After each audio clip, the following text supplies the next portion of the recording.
ko ni sa bopp di nga waru bis tere di dama la wóolu wax la sama bopp. Voilà Mandji, ça fait plaisir de te recevoir aujourd'hui les 15h15 minutes. Déjà ma bàyyi la nga dal bu baax et puis nuyoo ak suñu auditeurs ak auditrices yi ñuy déglu de la RFM et également les internautes di la souhaiter la bienvenue. Ça fait très longtemps namoon nañ la naka mu comment ça va Mandji? Ouais, salaamaaleykum Olibi, salaamaaleykum képp kuy déglu RFM auditeurs auditrices yëpp yi di leen wax Mandji la tey ñoo fi teew fas yéene waxtaan ak yéen ci lu bari mais li gën a tax waxtaan bi mooy album bi ñu génnee tuddee ko Dooley Biir. mu disponible ci plateforme yëpp di wax gars yi mën nañ ko dem déglu. ku ci nekk plateforme bi la gën a jubu. waaw c'est vrai que ni gëj nañ fi mais bon comme niñ ko tàmm di defee en tant que des artistes. dañuy bëgg saa yi ñuy teew ci médias yi di indi dara. ñu bañ a ñëw rek pour ñëw donc dañu nekkoon ci ruux bi di liggéey. surtout mu nekk projet bi donc li mu jëral ñu temps bi ñu jëral yëpp. donc bi mu paree voilà génne nañ ko te tey ñëw nañ fi fas yéene waxtaan ak yéen incha allah. macha allah Mandji en tout cas je sais que bi nga géejee génne projet ça doit faire facile peut-être 2 à 3 ans. exactement 2 à 3 ans quand même c'est une longue période. Exact.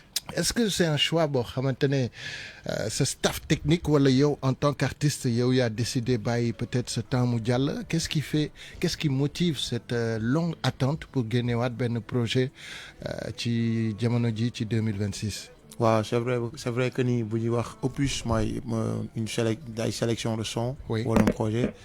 C'est vrai que ni 2023 lañ mujjee def un EP de 7 titres. qui s'appelait Alerte mais depuis 2023-2026. ñi ngi doon def ay projets yoo xam ne c'est sous forme de single. yoo xam ne day nekk vidéo. donc génne nañ ci diggante boobu ba tey je pense que taxawuñ ko quoi. génne nañ ci je pense 4 à voire 5 sons. Il y a Général qui est sorti. Il y a FN Mac qui est sorti après. Ortu Jot featuring Gunmore qui est venu. Il y a Let Them Know featuring Nit Doff qui est venu aussi. donc loolu moo annoncé si sax album bi bon donc boo xoolee dëgg la ni diggante boobu yëpp amul un projet. de maanaam nombre de titres bu génn. mais taxawuñ quoi chaque année ou bien ci année bi dinañ def benn ñaari son yoo xam ne lépp vidéo lay nekk génne ko histoire de marquer notre présence en attendant que l'album se termine. C'est vrai que loolu laa remarqué woon j'ai remarqué que tu étais beaucoup en collaboration. Exactement. Donc à un moment man sax je me suis posé la question ak Kals on s'est dit mais ça va lu tax muy nekk ci ay collaboration yu dul jeex. Et finalement collaboration yi l'album ça t'a pris donc tout ce temps ci suuf nga koy liggéey quoi. Si j'ai bien compris. Exactement. Au niveau de la production de cet album comment ça s'est passé Bipa parce que on sait que DJ Woz mu ngi sa ginnaaw est-ce que tu as travaillé ak ay producteurs yu différents est-ce que tu t'es impliqué ci Nas Biti comment s'est déroulé un petit peu le processus de la création de ce projet bi tudd Dooley Biir.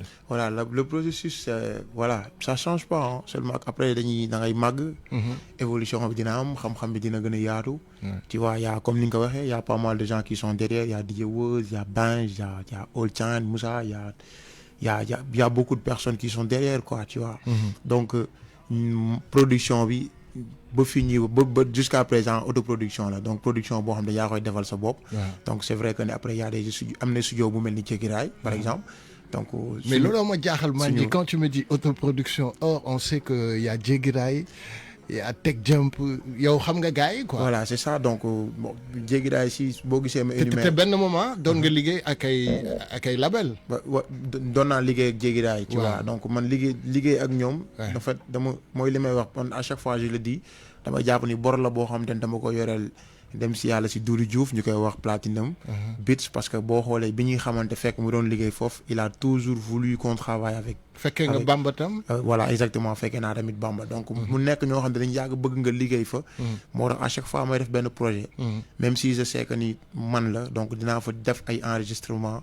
tu vois donc le projet le max des sons. ñu ngi ko enregistré foofu. yenn yi maa ngi ko enregistré man ak sama studio. mais lépp mix mix mastering c'est Kef qui l'a fait. Donc moo koy béggee de passage il n'est plus là mais ba tey mi ngi ci album mi ngi ci liggéey bi mi ngi def mixage yi. moom moo géré DA bi aussi. donc liggéey bi noonu la donc processus bi avec des beatmakers comme BFB. moo koy béggee de passage comme Zizkiller comme Kef aussi. comme ABM donc ñoom 4 laa liggéeyandool ci album bi. ku nekk jël ci voilà quoi avec des guitaristes des musiciens. donc DJ am na ci scratch ci sound yi comme DJ Woz moo ko def. donc voilà quoi processus bi loolu lépp la ku nekk li nga xamante ni nii moom la war a liggéey ci liggéey da nga ko koy jox. donc yow en tant qu'artiste da ngay gérer tout ce qui est écriture tout ce qui est texte bu carré xam nga job bi le flow lépp li nga xam ne da nga koy soxla pour am une très belle musique. donc léegi nag li nga xamante ne moo wër liggéey bi yow mënoo ko def. donc da nga koy jox ku nekk li nga xamante ne moom lay job comme ça mu mën ko garer mu mën ko gérer du moins. donc noonu lañ def ba liggéey dooley biir mën ko présenter gars yi. et tu es parti sur 12 titres hein? Exactement 12 titres xam nga léegi bi ngay expliquer tu as parlé de ton studio. te souvent damay gis léegi artistes yi dañuy faral di laal un peu ci production bi c'est-à-dire eux-mêmes ils font des beats toi tu n'es pas arrivé à ce stade bi nga xamante ne yaay composer des fois sa bopp sa musique wala prisal sa bopp am na ñu bëri ñuy def loolu est-ce que yow si da ngay liggéey ci style boobu wala. bon man je fais pas de beat. oui du tout non je fais pas de beat. oui tu vois donc les instrus les beats bi da nga koy bàyyi beatmaker yi quoi. ok par contre je peux m'enregistrer. parce que enregistrement yow mun nga ko yow mun nga ko def man mun naa ko def yow mun na quoi. tu vois donc mun naa toog. am des inspirations qui me viennent. donc du ma mën a déplacer wu dem ba studio wala pour programmer une séance. donc fi ma toog noonu damay mën a taal sama micro taal sama moniteur taal sama machine. et je m'enregistre après loolu noonu dama koy mën a parfaire une fois au studio. d'accord tu vois donc c'est ça. ok super l'album s'appelle Dooley Biir je propose que ñu déglu quelques titres pour partager un peu avec ñi ñuy déglu. exact afin qu'ils voient un petit peu le produit de qualité bi nga xamante ne indi nga ko. exact.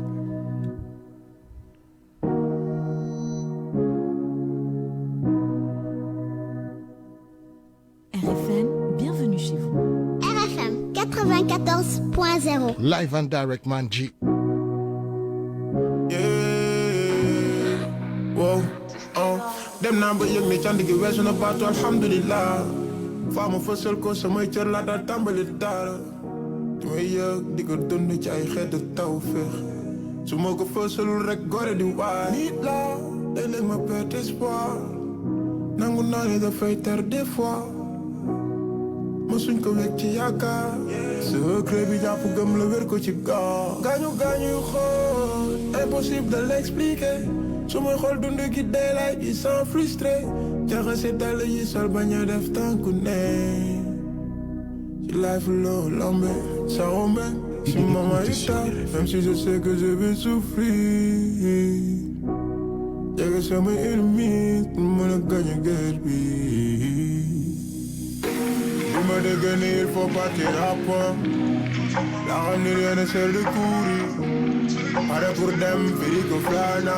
wóolu naa samay la bëgguma teel a buuri.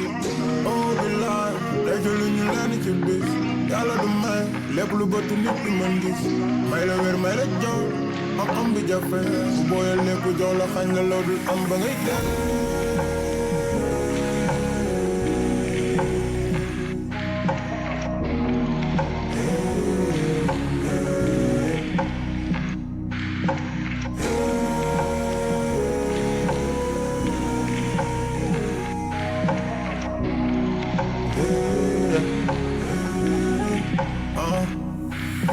ci bisi buñ koy wax xam naa ni tabaski taxul. nee nañ yàlla du teg jàmbi lu mu àttanul kon lu tax idi di xaru. platinum nang ma baal broda. bébé je na ko ñaaxu gis pla. waroon ma wutale ci wetam ba dootul manqué amour pa. yeah bibliothèque naa sa gala. bi paa bi may sœur bi mère bi woo ma di ma tegal. saa su ma gisee xol bi sori mu jooy. xelam dellu ci yow mu tàggali ko sa góor. je veux ni ma fukkalee.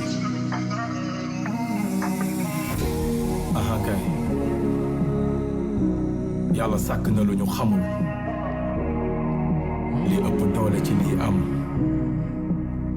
doon na lu bët gisul. am mën-mën. kàttan taar doon na wax ci beneen làmmiñ Écoute sur wuute bii ñu xam tey li ñu yaakaar saa su ne ci la ñuy xëy ndax dinañ ci am ndam dara wóoruñu ci démb ak tey ak ëllëg amul ci yàlla liy xew lépp ci teewaayam la xewee tey teeyal ñu xamale li xew réccu dina fekk jëf wees kay day fekk bi ngay jëf xalaatoo baay lu am yàlla la waaye ndogal boo gis loxoy jàmbaa ngi ci biir xam-xam dëgg mooy dooley biir mooy lépp jox la xañ la loolu am ba ngay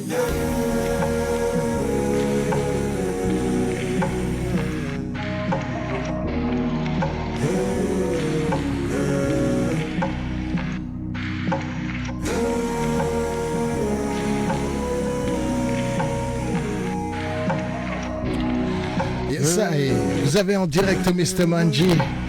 On découvre cet album Bitudu Doley Bir. Voilà, Manji, je sens une très très grande maturité ci sa musique par rapport à du ma ne li nga doon def c'était plus hardcore mais on sentait que c'était quand même plus hip-hop.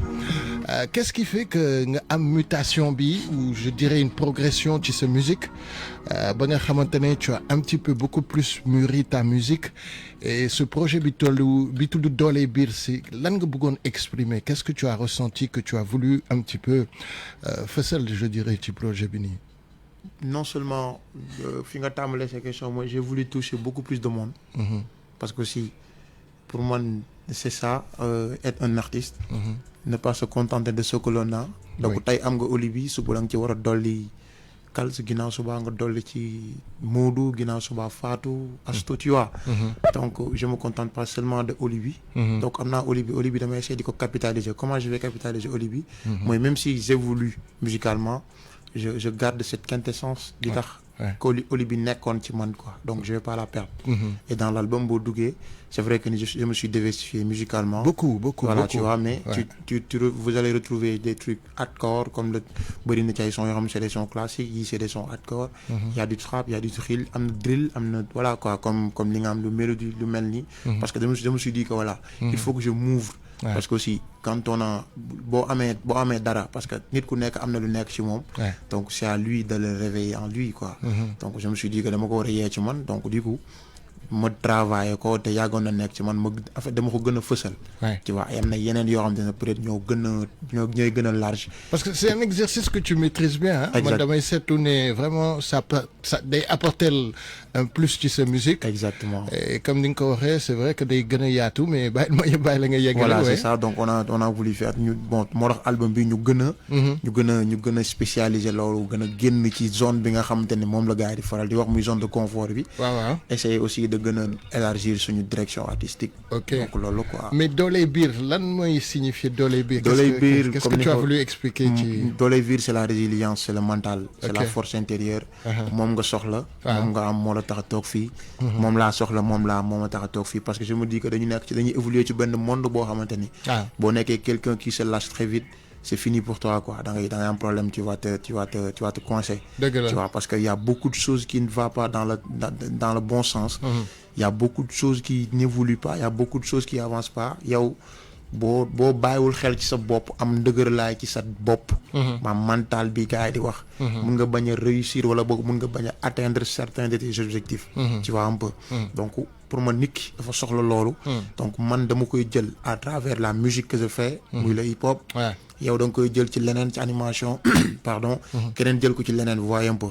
Donc pour mu nekk li nga xamante ni nit ki à chaque fois dafa war a delluwaat ci boppam.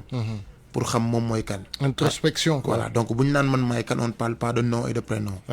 Tu vois on parle de yow en fait yow sa quintessence. ana lan nga mën a am ana lan nga mën a apporter ana fan nga mën a àgg suba. et loolu noonu lépp boo ko boolee lan nga war a mën a am pour mën a am loolu lépp. Tout à fait donc loolu mu nekk li nga xamante ni c'est philosophique. donc mun nañ ci waxtaan fii ba suba quoi. En termes de collaboration on sait que bon comme ni nga ko waxee déjà def nga ay collabo yu bëri yu bokkul peut-être ak projet bi sur ce projet liggéey nga ak yeneen artistes un petit peu. Exact il y a Malal. qui est dedans. Il y a Nongodi, il y a Is 814, il y a Naboshu, il y a KMT. Avec le son Thiaroye State of Mind que j'ai fait avec les artistes de Thiaroye, Joss Killer, Arafa Super, Chanch, Zendeng, tu vois. Donc, mode mélange pour mon âme quelque chose de. Voilà quoi. D'homogène. Exactement, pour mon âme homogène. Et toi, Fininek, comment tu vois à peu près Game B? Parce que comme tu es un MC quand même, tu es un rappeur. Am nañu ne rap bi dafa xaw a chuté que y a des difficultés que booy dañ ko xaw a dénaturé que gars yi style bi ñuy def di ci dugal mbalax. Toi en tant que ku yàgg ci game bi nekk vraiment un real MC ban lecture nga am ci hip hop bi actuellement au Sénégal fi mu toll. Après bon pour moi dans l'ensemble moi je me dis dans l'ensemble je parle pas d'individuel dans l'ensemble on peut mieux faire on est sur la voie ñu ngi koy jéem mais pour moi on peut mieux faire pour fi ma ko teg mooy je vois juste les pays yi nga xam ne ñi ngi suñu wet la Guinée la Côte d'Ivoire ainsi de suite comment ils s'en sortent seen hip hop ni ñuy def ba mu mën a exploser ba mu mën a nekk ba mu mën a bokk ci hip hop yi ñuy waxtaanee ci toit mondial bi donc su ma xoolee ñoom damay gis ni donc ñun mën nañ un peu mieux faire tu vois donc maintenant concernant li nit ñi di def li artistes bi di def dafa dénaturé pour man l'essentiel mooy ce que tu fais fais-le bien et il faut savoir le défendre. Tu vois parce que tey li ngay def on sait jamais parce que nous sommes dañ mooy li ma wax sànq dañu ne ci benn monde bu algorithmique tu vois donc tey mun li ñëpp naan mooy dox sax mun na bañ a dox effectivement. tey mun nga def di n'importe quoi mu exploser. mais tey ba exploser ana yan ana nan nga préparé woo ba loolu nga mën ko. nga mën a perspective nga mën ko exploiter mën a teg ay perspectives yoo xam ne loolu day mën a wéy tu vois donc pour man non seulement vu de l'ensemble on peut mieux faire mais tamit chaque artiste na def li mu yëg et ni ngay def aussi il faut savoir le défendre parce qu'on sait jamais suba fan nga mën a toog wala fan la mën a yóbbu ba buñ la ci laajee nga mën ci indi ay leeral yu leer quoi ok c'est ça bii mooy dañ koy def ok kaay ñu déglu ko gars yi tuuti ñu discover album. Je rappelle qu'on est en direct à 15h passé de 32 minutes ce mardi 7 juillet. On découvre cet album Dolly Beat bu Mr Manji à ne plus présenter ci game hip hop Galsen.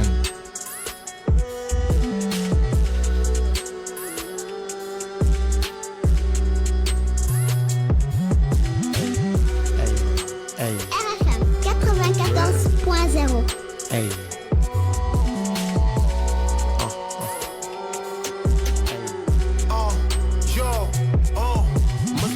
ndax yàgg nañu gëm suñu bopp wax ji nox du ñu mën a téye dëgër bopp lañ ma du pay ci tàmbali ba ci fii kenn du mën wedd lii li ci des gën a diis waaye biir bu weex dem ci suuf kenn xamul ndax bis tey ñëw nga sut lépp loo mës a def jëf tey jàll rëcc dina mës a wees su boobaa xamal ne yaa kenn ki ci def dafa lépp li nga bëgg a teg ci xel bàyyi ci xel da nga xool li nga mel bu topp du la mën a mbugal del gis teel bañ gis tël ni nga paane pel mel wax cee bari jàng loolu tari rab bee bari ñu kari bu bëree coow ñëppay wax bu naay see kenn du gis dañ kat ñemee clash te kenn si ñoom amul fii chronique bëri ci de type lu lañ ne ko xam foog ñu duñu nit chroniqueur sëg ma dik wàcce na sa kaw lu raw dik tëbal seen mafia fi kenn du mucc jàll bandi néga dali free suuc bu dee suñu kaw ngeen bëggay bénéfice ndax ngeen seen bopp du jàll booy dañu agsi pour jeexal loolu weddi nga ba song ñu di nga yaw jàll booy samay wax gis su tooy tax ripp xasa xuni jolli booy oh man dafa lépp li nga mën a def te nga bàyyi coow man sibuloo nu mu demee tax sibuloo ko gém bi nekkatul lu ngeen xam ndax mu bëri dara du fi des pëndal feppee li ma ñëw boo ma minul nag ma laajte ni nga li ma dond lu gone di xam yow ndaare ñu la pay jël nga ndaare ñu la pay yow ndaare ñu la pay jarul nga ci sonn sabil tër jarul nga ci sonn ay caw man damay gaañ ute nag li lay gaañ li ngay gis mu lay xaay suñ ko seetee ba ci biir man daf may wàññi far naa ak Mr bu mbet machak da wër sama vibe révélation jëri sumak da di la ñu gëm ko lañ def duñu bàyyi waaye noo def ak ñi leen bëgg a jàppay ay rapport su côté du demee noonu bëggoon si dëbës te jóge foofu on a le contrôle xam-xam bi ngay forcé nekk fa bari nga li ngay duul rab bi daa soxla ay méloman ak ay connaisseur pas de supporter ignorant yi dañ fi bëri loolu sol ñëpp je vous dirai comment faire fi hip hop la yàppaat na sujet tabou amul taamu ñëpp ñoo si yem mun naa nangu ni que amoo niveau bi nga mën a atteindre yi ci des ci rap bu demee noonu assumel bu ko def sa gâteau di ko dégusté te nga gën a mën ñu bari arrêtel jàppe ko su mumin ba àgg ci di séddale xamoon naa bi suma accès dara du fi des pëndal feppee li ma ñëw ba mu minul na ma laajte que ni nga li ma doon lu gën a ni xam yow ndaara ñu la pay jël nga ndaara ñu la pay jël nga ndaara ñu la pay yow ndaara ñu la pay yow ndaara ñu la pay jarul nga ci sonn sa wil tël jarul nga ci sonn sa wil tël RFM 94.0.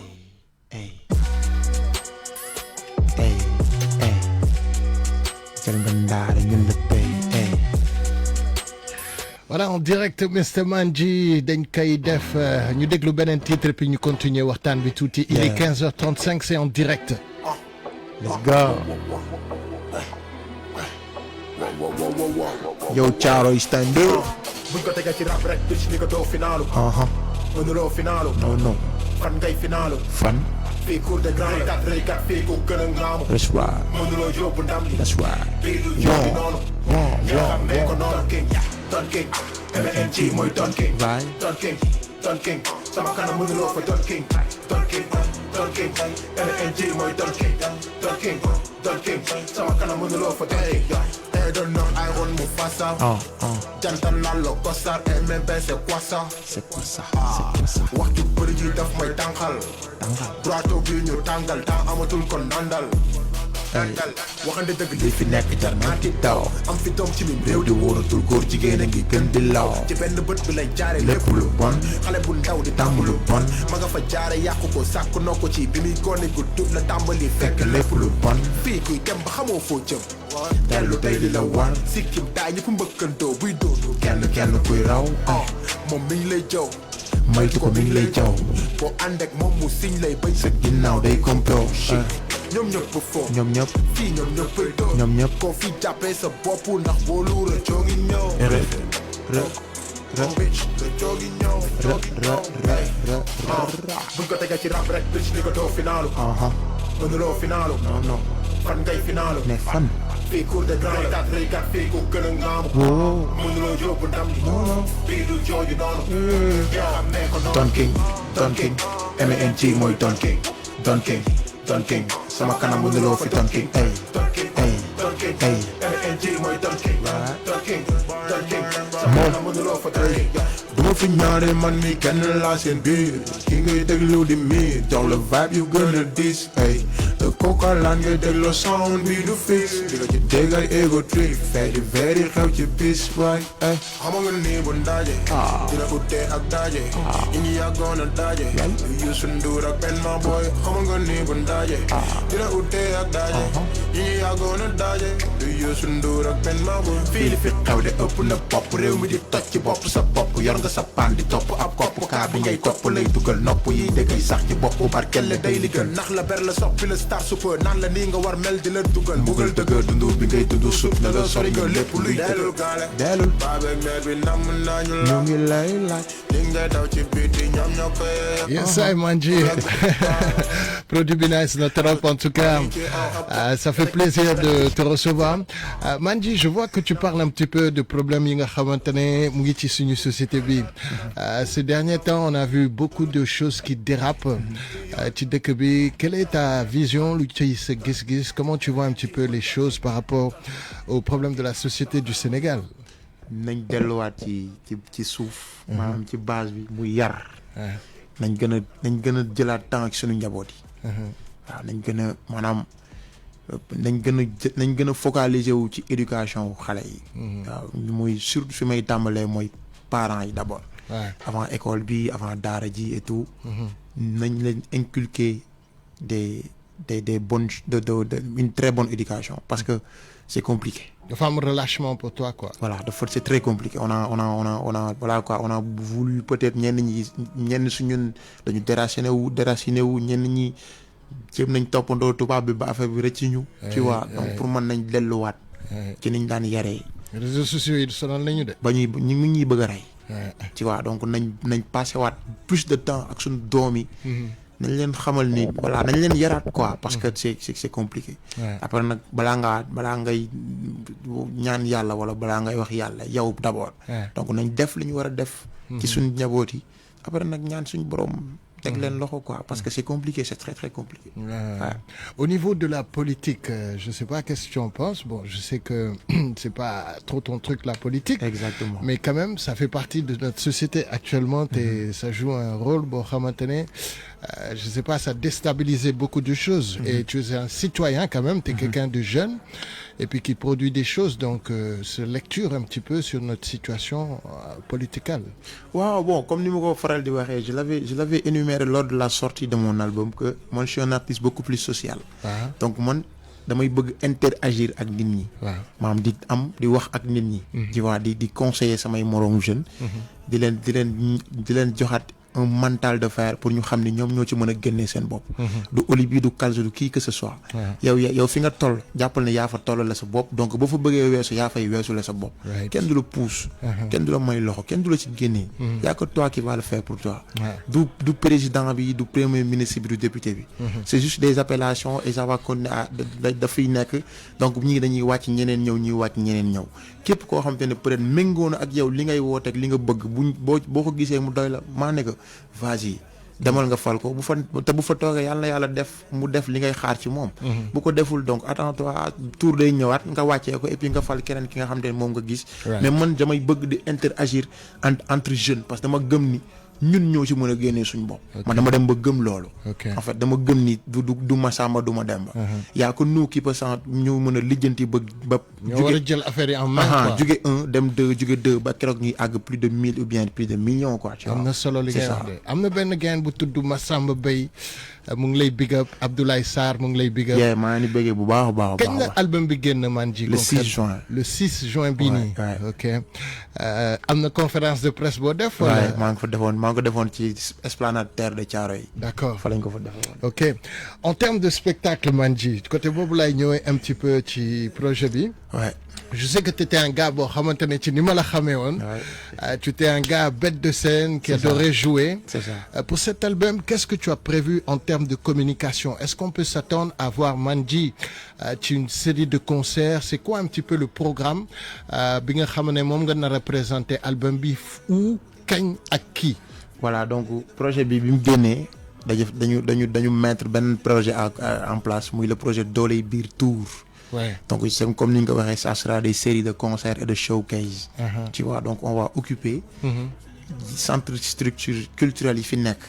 moo xam MCU moo xam J-hip hop moo xam Africulture moo xam voilà quoi fépp foo xam te ne am na centre culturel. dinañ fa dem te dinañ fa présenter projet bi y aura aussi des ay concerts yu mag. fu mel ni fi ñu génnee album bi incha allah. Esplanade Terre ba dinañ fa ñëw. donc am nañ date bi am nañ lépp mais on va pas communiquer sur ça maintenant. D'accord. parce que voilà du léegi mais en tout cas am nañ dañuy def ay tournées on sera dans les régions aussi. donc dinañ dem Ziguinchor dinañ dem Tamba Kaolack ak Saint-Louis. Dates yi elles sont pas encore fixées mais c'est prévu quoi. Voilà non pour les régions les dates ne sont pas encore fixées mais c'est prévu. Parce que c'est l'été actuellement. Voilà mais Dakar moom li ma la fi limal nii c'est fixé on a déjà les dates. D'accord tu vois mooy ce qui ñi ne ci structure culturelle yi. on a les dates donc li nga xam te ne moo nekk ci région incha allah moom lañu nekk di dox nii. donc dañ bëgg bu ñu amee yooyu yëpp. mën a def une communication communiquer ci pour gars yi ku nekk ruq bu nekk xaar ñu képp ku mën a ñëw ci yëpp aussi ça nous fera très plaisir. sa musique dama gis Mandji dafa mature dafa gën a progresser comme ni ma la koy wax à l'entame. Merci. En termes de spectacle est-ce qu'on peut s'attendre que tu progresses aussi c'est-à-dire avec un groupe ou bien tu restes sur la formule basique hip-hop ak DJ wala da ngay def semi c'est quoi à peu près l'idée du spectacle en termes d'évolution je dirais. Voilà c'est ça parce que mooy li may wax sànq nous sommes des artistes dañu war di teg ay stage. ay stage du moins donc là jamono ji ñu ñuy suivre gis nañ ni dañu commencé di relever ak live band. donc band ak DJ pour conserver. la sonorité hip hop. donc la dernière fois qu'on a joué ci obélisque bi donc ñi fa ñëwoon gis nañ liñ fa indi. et donc pour man ñi nga xamante ne donc gis nañ loolu ci lancé boobu lañ nekk di continuer. donc dañ ne ñi ngi joué ak ay musiciens. am nañ suñu band le Thiaroye 44 band. donc band bi noonu la tudd. waaw noonu la tudd donc Thiaroye 44 donc c'est le 44. c'est un clin d'œil à BMG 44. Exactement c'est ça parce que et l'histoire de Thiaroye qui est derrière aussi. Ndeysaan. donc c'est le 44 band donc ñu ngi ciy liggéey donc voilà là on travaille avec eux. ñu ngi commencé di proposer loolu nànk-nànk. donc dinañ leen defalaat yeneen proposition yu gën a carré yu gën a set pour gars yi gën a mën a gis ne voilà donc nekk bëgguñu fi ñëw rek jox la li ngay déglu quoi ci album bi. dañ bëgg boo ñëwee suñu concert nga dund musique bi en live. ok voilà. Mais Mandji, on sait que jamono ji pour liggéey fii benn projet tu m'as dit que tu es en autoproduction. Hein? En termes financiers, comment Mandji a réussi à pouvoir dajale budget ba mun a defar album bi parce que c'est pas facile, on sait que les gars ils galèrent financièrement.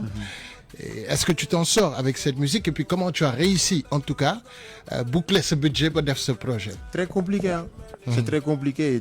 On dit on serre les dents, on serre la ceinture. Tu vois day metti mais voilà daa am loo xamante ni dafa bokk ci sa yoon ba pare mënatoo ko daw. Donc nous sommes des artistes ñun ñoo opté pour def de la musique. Donc dañuy xool le juste milieu pour mën di satisfaire peut-être certains de nos besoins quoi en même temps di mën a gérer waale li nga xamante ne mooy suñu carrière musicale. Donc c'était pas ñun sax mënuñu lool nan lañ def ba teg ko en tout cas xam naa ne daal li ma mën a wax ba mën ko wax mooy yombuloo te ba nii sax yombul comme ni ñu ko waxee parce que voilà quoi nous sommes dans un pays où financièrement c'est très très compliqué. Très compliqué c'est hyper serré mais bon voilà quoi dañu des fois da ngay xañ sa bopp lii rek ngir def dara comme li ñuy wax dañuy affaire bi bàyyi dara def dara la. Donc moo waral ñu bàyyi yenn yi pour mën a am li nga xamante ne moom lañ bëgg a am ci album bi nga xamante ne moom lañ génnee nii. Mais da nga koy jaay physiquement wala c'est juste sur les plateformes lañ ko mën a am. C'est sur les plateformes et aussi il y a une vente physique. Physique. Ouais. En clé. En clé et mu ngi nekk sous bon dañ ko digitaliser. waaw c'est une forme de carte. boo xamante ni. Si tu me le permets. Bien sûr, bien sûr. Voilà, je vous rappelle que on est avec l'artiste Mandji qui revient en très grande force avec ce nouveau projet de 12 titres bi tudd Dooley Biir que je vous invite à découvrir voilà ci live bi donc voilà c'est sous forme de carte. Voilà carte la nii. donc boo ko jëndee. waaw boo ko daajee. dafa am benn QR code. waaw donc boo ko scanné tu mets ton numéro et tu télécharges l'album. D'accord. C'est ça. ñaata la carte bi di jar nii. nii maa ngi ko jaayee 10 000 francs. 10 000 francs. waaw moom lañ koy jaayee. D'accord. donc loolu yomb na quoi. ku ci bëgg a jot fan lay woote. 77. waaw 77 787. 42. 42. 70. 70. Ouais. D'accord. Voilà. Et on nga livré ko quoi. fu mu nekk ñu mu fekk. Donc on reprend le numéro 77. 787. 787. 42. 42. 70. 70. Ouais. Voilà, pour ceux qui veulent se procurer ce projet de Mandji, Dooley Biir, composé de 12 titres, ñu ngi déglu titre bi tudd Jamono.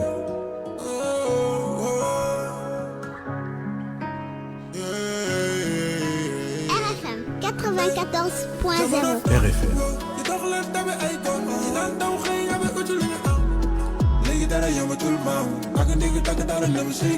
RFM.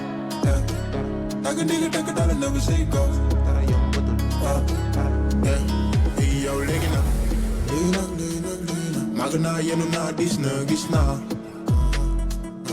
di bàyyi doon daj léegi lépp leer na mënuma woon xam li may gën a doon ndaw ci li ma doon xaar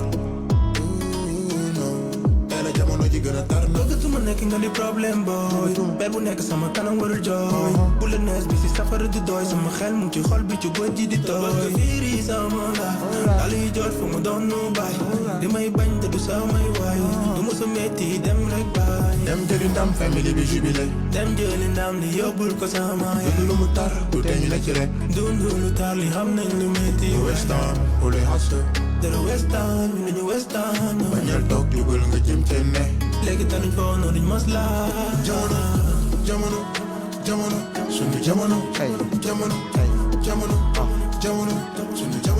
sunu jamonoy maam bu te naan bu tey fii lépp léegi dafa am fay sunu jamonoy maam bu te naan bu tey ñi lay jege ñooy ñi lay bëgg jamono sunu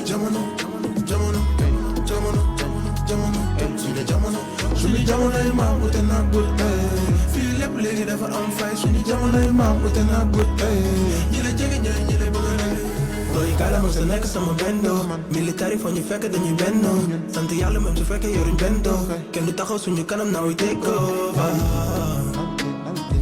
dem ci kaw mel ni asama jóg di daw dañuy hëslama ñoom ñu ngi jéem duñu mel ni ma dundu bi laaj ku kontaan amu ku nekk sa pop doy la problème foog mental de fer ci biir jamono tollu waaye mban na freiné bu dee attanu gëmal sa bopp wóolu dara yàlla nga mënal sa bopp bul ci xaar keneen boo ànd ki jël di wër doo mës a gis li ay seet kon xoolal say àndandoo ak sa tànk fi nga koy teg ndoo ama suba lu mu denc tey gën a woo takk daal gën a wuti wàññi àndandoo ay xel a ne ci ndoo ama suba lu mu denc tey gën a woo takk daal gën a wuti wàññi àndandoo. Voilà, Manji, en direct, j'ai une surprise pour toi. Alors, il n'est pas présent parce que Fanny moi liggéey suba si, donc j'ai Kals en ligne. Kals, salam alaikum. Maaleykum salam, Olibi. Naka mu? Nice, maa ngi lay nuyu bu baax di nuyu Manji. Kals ñu lay fay. J'aurais bien aimé être sur place pour assister à cette émission parce que moom ci ndaanaan yi la bokk et puis c'est un excellent, c'est un artiste qui a beaucoup de talent. Tout le temps dañ koy faral di wax et puis à chaque fois su naa moom bokk na ci artistes yi ñi gën di play di gën di parce que depuis son dernier projet voilà da ngay sentir ne que artiste bu am talent la te loolu franchement ñëpp nangul nañ ko quoi. Merci beaucoup. Donc maa ngi koy féliciter et puis di ko encourager bu baax a baax di wax ni que moom dafa bokk ci artistes yi nga xam ne dañu am caractère quoi dañu am caractère et puis dañuy dégager benn énergie bu positif soo leen di déglu da ngay xam ne talent baa ngi fii et puis à chaque fois qu'ils sont en projet la dernière fois bi ma jotee son single avant sortir projet bi dama apprécier te defe naa Weuze mooy suñu link à chaque fois dama koy jot muy wax mu may informer fi mu toll donc artiste la boo xam ne moi personnellement j'ai énormément de respect pour lui donc ñu ngi koy ñaanal mu yeggali fi mu bëgg carrière am dem suñu borom yeggali ko fa et puis di ko bëggee bu baax a baax bëggoon naa fa nekk te yéen a bokk Caaroy Kals mais bon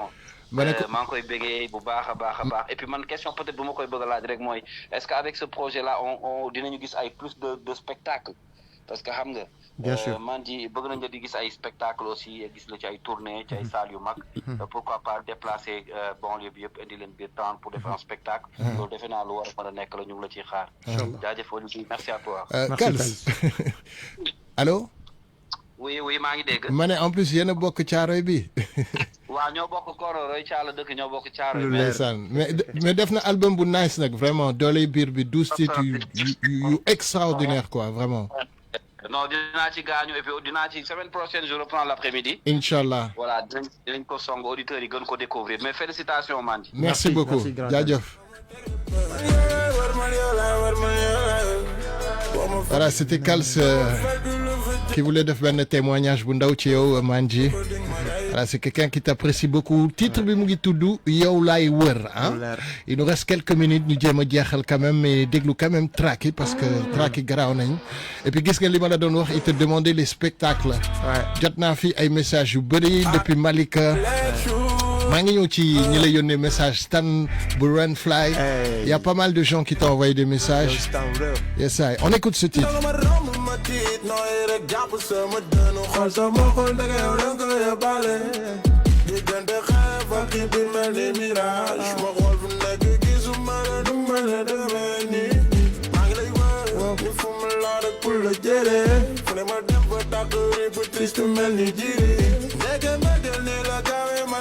I'm not a young one in a mad wife. I'ma take the bird.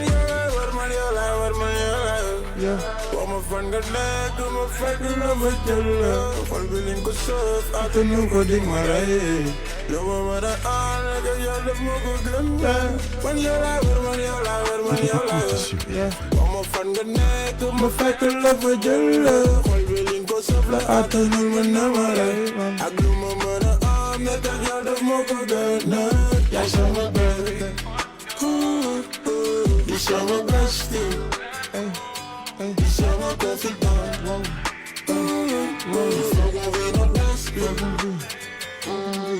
yaay sama bëgg. Hope you know what I mean. Gëmal sa bopp ndax sa black skin bu kenn moom sa laamin. Butterfly right to the sky. Do you know what I mean? Bëggeel am na xas na laamin.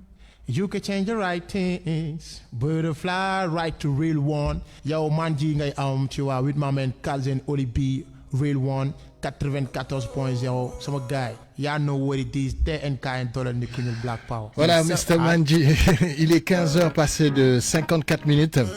Il nous reste peut-être 4-5 minutes. Je sais pas si tu as un message pour bëgg jàllale peut-être gars yi, et puis rappeler aussi comme ni nga ko waxee peut-être un link si jamais il y a des gens qui veulent te contacter pour pouvoir collaborer ak yow wala travailler sur des spectacles, et puis mu bàyyi la nga joxe le dernier mot bi ngay dénk Sénégalais yi par rapport ak ce projet bi quoi. Ouais, Kalz, bon li nga xam ne peut-être dañ ko lancé mooy voilà di wax gars yi képp koo xam ne amoureux hip hop nga. Bon l'album Dooley Biir est disponible comme ni ñu koy waxee ci plateforme yi ak ñi nga xam ne dañu bëgg a procurer l'album. dañu bëgg a procurer wu l'album en physique, donc numéro bi jox nañ ko 77. oui 787 42 70. mun nga fa jaar si tu veux aussi des informations concernant des collaborations. waaw ci net bi aussi Instagram bi Manji officiel la nga dem Facebook Manji la. tu vois donc mail bibliothèque musique 5@gmail.com. donc mooy mail booking bi, donc les informations foo dem ci net bi c'est Manji. numéro bi nga xam ne mën nga fa jaar moom lañ joxe léegi.